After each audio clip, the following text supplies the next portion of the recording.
Good evening from beautiful Lake Como.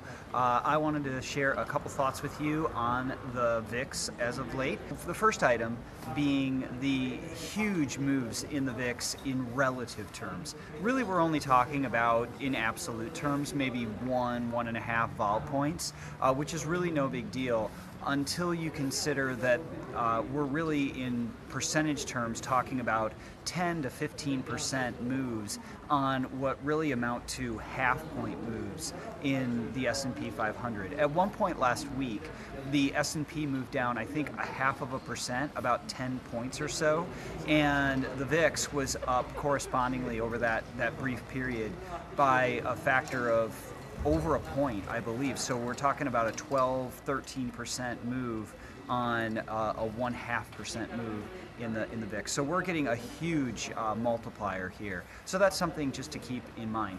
On that same note, the levels of VVIX where we stand right now are actually not that high when you consider just how slippery this index is in both directions.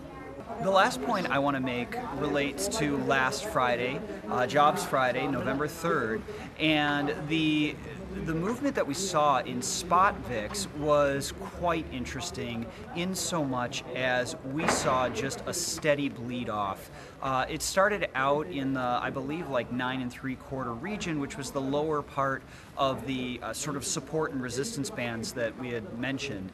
However, after the jobs number, it just fell. The index fell precipitously. It did briefly dip down at a 8.99 and closed at an all-time low of 9.14.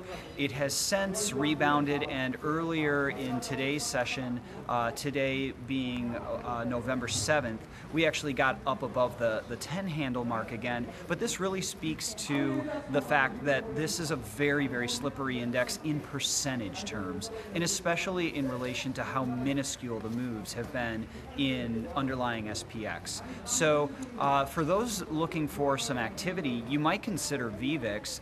VVIX in relation to VIX is, I think it was like at 94 compared to VIX levels of 9.5, and given just how much movement, logarithmic movement, you can get in the VIX, it might be an interesting place to look if you want to get some movement.